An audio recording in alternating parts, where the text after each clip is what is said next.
Sydney Andriano, tell me about your project.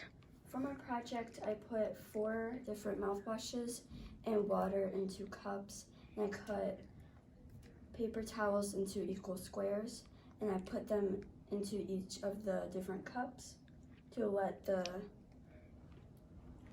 paper towels get absorbed by the mouthwash and water, and I swallowed my mouth 5 different times with different Q-tips, and then I rubbed the Q-tips onto the pastry dishes, and I laid the paper towel squares in the pastry dishes, and then I taped the pastry dishes closed. Excellent. Okay, so as you were doing research and you were doing your project, was there something that you learned that you never knew before? I learned that alcohol in mouthwash isn't there to actually kill germs. It's just there to activate the ingredients. Excellent. And why did you choose this to be your project? I choose this because my mom is a dentist, and I thought it would be pretty cool to do. Yeah, so what was your hypothesis when you first started this? My hypothesis was I think that if I use TheraBreath, then it will kill the most germs. So TheraBreath. Now, what happened? My hypothesis was wrong. So which one won? Crust. Really? Okay, that's so interesting. So your independent variable was the different types of Mouthwashes. And then you were recording what? What were you looking for as your results? I was looking for how many germs were in each pastry dish. Excellent. Okay, so Sydney, we've been doing this since October. What was your favorite part of this whole process? My favorite part was probably like seeing which one had the most germs and which one had the least germs. So finding the winner. All right, great. Thank you, Sydney.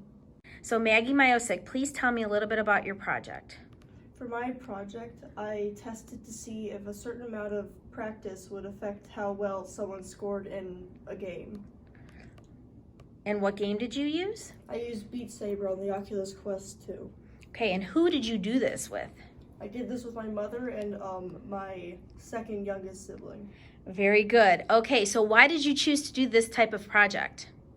I chose it because I thought it would be fun, and I just wanted to see how well my family would do at the game. Okay, so as you were going along and you were doing research and you were doing your experiment, what did you find out that you never knew before?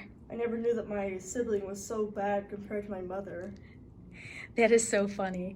Okay, so when we first started, we had to come up with a hypothesis of what did you think was going to happen. So what did you come up with? What was your hypothesis? I thought that practice would make you better at what you were doing, but not make you perfect at it. Okay, and what did you find out? Were you right? Sort of right. Both my mother and my sibling improved. My mother still did better than my sibling. Go mom. Okay, and your independent variable was what? What did you change? I changed the amount of practice time per person. Like, for example, I gave my mother 40 to 30 minutes per day, my sibling about 20 minutes, and then for myself, I had 10 minutes in total over the whole week. Okay, and then you were recording what? I was recording their scores during the whole thing and how their scores changed over time. So that was your dependent variable. Very good.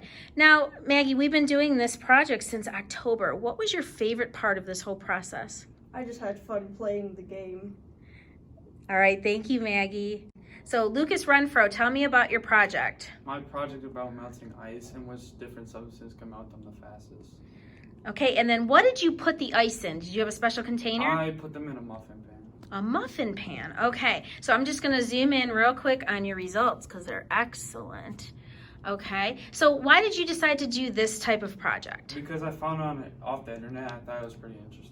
Okay, and as you were doing your project, did you find out anything that you never knew before? I found that vinegar was the best substance to melt ice. Vinegar to melt ice. Interesting.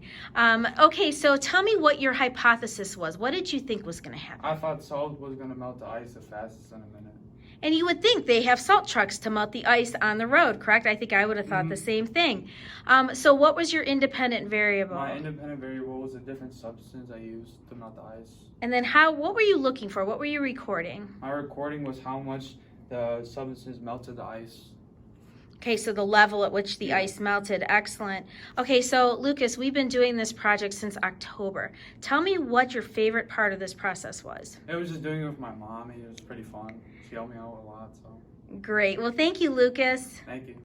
Tristan Negrelli, tell me about your project. I did taste the rainbow. I did taste the rainbow because like I wanted to see what color dogs or what color bowls dogs could see the best.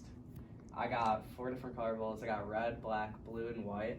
And I would put 4 of the same treats in them, and I would put them in different orders to see which ones my dog selected. Okay, so why did you choose to do this project? I chose this because I wanted to see. Well, I saw something on the internet about this, and I just wanted to see what color dogs saw the best. Okay, so you decided to use your dog as your subject.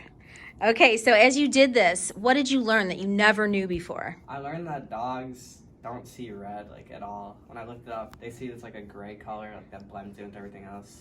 I also never knew that. That's interesting. So when you started this, you had to come up with a hypothesis of what you thought would happen. What did you think was going to happen? I thought that my dog would select the red bowl the most, but I was wrong. So you were wrong. What did your dog choose the most? It chose blue the most, and then black, and then white, and then black, and it didn't choose red at all. So what did you put in the bowls for your dog to even be interested in them? I put a bunch of little like mini treats in them. Okay, so what was your independent variable?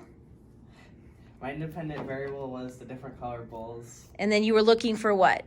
for which one they selected the most. Okay, so Tristan, we've been working on this since October. What was your favorite part of this whole process? My favorite part was it was probably doing the experiment, and yeah.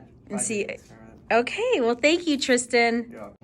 Hunter Zebrak, tell me about your project.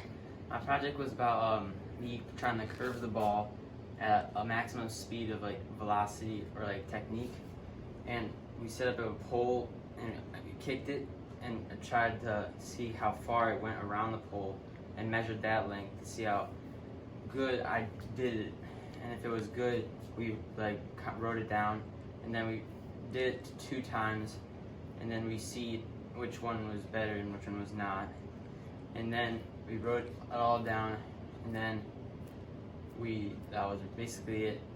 Yeah, Okay, so where'd you get the idea to do this project? I actually like came up with it because I like soccer and always wanted to know about what like how to curve it. Cool, so when you were doing all your research, did you find out anything you never knew before? Not really. Well, I never know the Magnus force. Like that's a type of term like used for like curving a ball. Like I never really knew that. So that was something that you found out. Excellent. So tell me, what did you think was going to happen? What was your hypothesis? My hypothesis was kicking velocity affects the amount of curve of the ball, like how much power you put on it. Okay, so that was what you thought. So did it work? Did it happen? It worked, but also the technique too. Because if you throw a ball, it just won't do it. So it does matter about the technique too. Okay, so your independent variable was the different ways that you kick the ball? Yeah, the velocity, how you kick it, and what point of the ball you kick it from. Okay, and then you were measuring then what? The curve of like the ball. Curve. Okay, excellent. So, Hunter, we've been doing this project since October. So tell me, what was your favorite part of this project? My favorite part was like doing the experiment, like getting good curves that like I wanted to, and like knowing I could actually do it. And where did you actually do your experiment? Oh, in my backyard. Cool, so you had everything you needed. Yeah. Great. All right, thank you, Hunter.